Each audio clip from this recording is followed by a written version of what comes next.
High in the Andes Mountains of Bolivia, there's a party you won't soon forget. It's loud, colorful, and a little bit dangerous. This is Oruro Carnival, and it's a celebration like no other.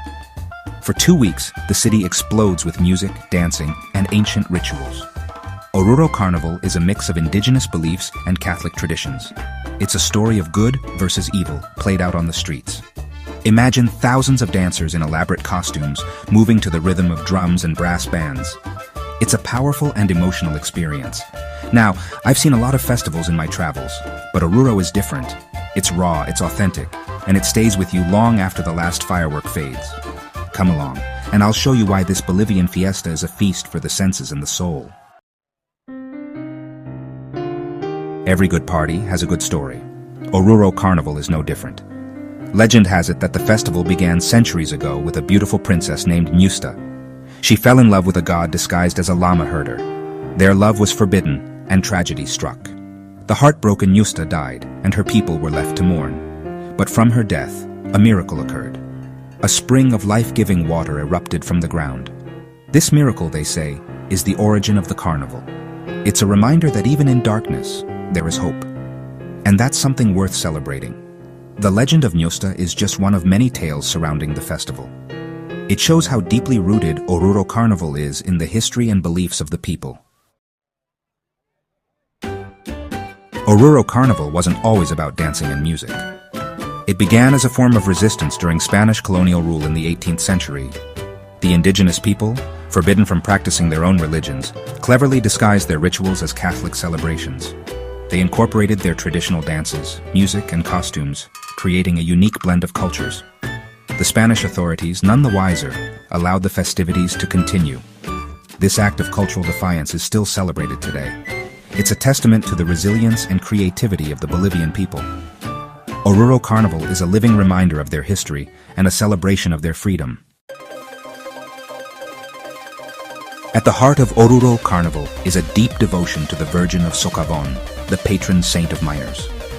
The festival is a pilgrimage, a time for dancers to fulfill promises made to the Virgin in exchange for her protection. For days they dance tirelessly, their heavy costumes a testament to their faith.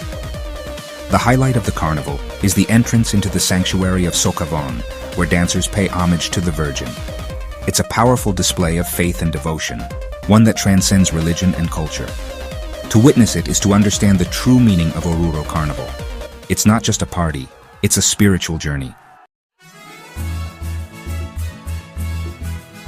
Section 5. A kaleidoscope of sound and color. Prepare to be dazzled by the visual spectacle of Oruro Carnival. The costumes are a riot of color and creativity, each one more elaborate than the last. Imagine feathered headdresses reaching for the sky, sequined skirts swirling like rainbows, and masks that tell stories without words.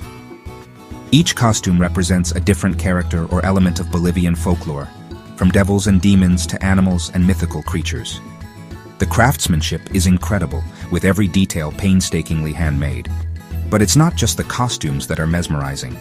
The dances are equally captivating, each with its own unique steps and rhythms.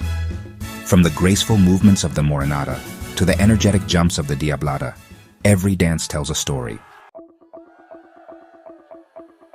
Section 6. The Devil's Dance.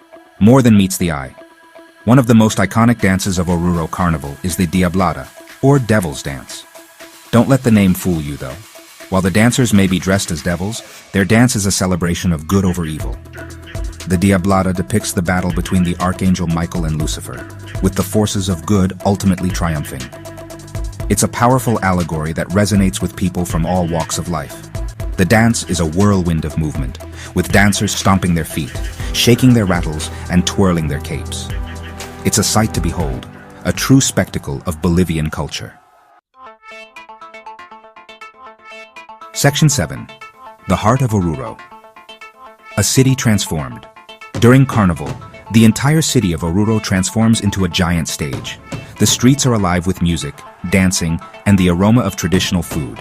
Everywhere you look, there's something to see and experience. Street vendors sell everything from colorful souvenirs to delicious local delicacies. The air is thick with the smells of grilled meat, spicy sauces, and sweet pastries.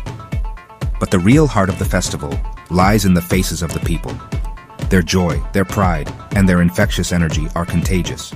You can't help but get swept up in the excitement. Section 8. The Spirit of Carnival, an unforgettable experience.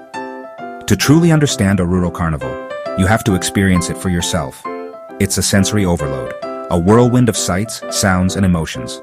But it's also a deeply spiritual and cultural experience, one that will stay with you long after you leave.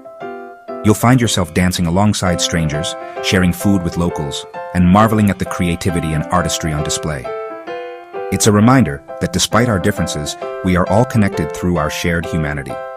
So, if you're looking for an adventure, a chance to immerse yourself in another culture, and an experience you'll never forget, add Oruro Carnival to your bucket list.